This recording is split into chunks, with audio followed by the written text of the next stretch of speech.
Megastar Chiranjeevi హీరోగా భారీ budget తో దర్శకుడు వశిష్ఠ తెరకెక్కిస్తున్న సోషియో ఫ్యాంటసీ ఫిలిం విశ్వంబర.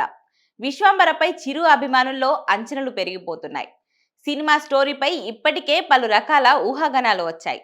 అయితే వాటికి చెక్ పెడుతూ దర్శకుడు వశిష్ఠ తాజాగా విశ్వంబర మూవీ స్టోరీ లైన్ చెప్పేశారు. హిందూ పురాణాల ప్రకారం మనకు మొత్తం 14 లోకాలు ఉన్నాయి. ఇందులో భూమి పైన 7, భూమి కింద 7 లోకాలుంటాయి. అయితే ఇప్పటి వరకు ఈ 14 లోకాలను ఎవరికి తోచిన విధంగా వాళ్ళు ఊహించుకున్నారు. యమలోకం, స్వర్గం, పాతాళ లోకం ఇలా అన్నిటిని చూసాం. విశ్వంబరలో వీటన్నిటిని దాటి పైకి వెళ్లి బ్రహ్మదేవుడు ఉండే సత్యలోకాన్ని ఇందులో చూపించానని దర్శకుడు వశిష్ఠ చెప్పారు. ఈ 14 లోకాలకు అదే బేస్ అని, హీరో డైరెక్ట్ గా ఆ లోకానికి ఎలా వెళ్తాడు, హీరోయిన్ ను ఎలా తిరిగి భూలోకానికి తీసుకొచ్చుకుంటాడు అనేదే ఈ సినిమా కథ అని దర్శకుడు వివరించారు.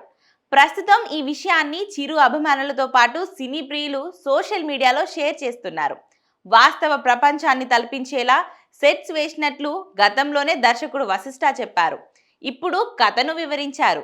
దీంతో ఈ సినిమా విడుదల కోసం అభిమానులు ఎదురు చూస్తున్నారు. ఇక ప్రపంచ స్థాయి విజువల్ ఎఫెక్ట్స్ అందించాలన్నదే తపనతో పనిచేస్తున్నట్లు వశిష్ఠ తెలిపారు.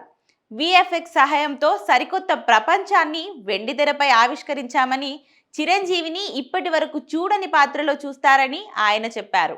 ఇక పాన్ ఇండియా స్థాయిలో రానున్న ఈ సినిమాలో చిరంజీవి సరసన త్రిష నటిస్తున్న విషయం తెలిసిందే.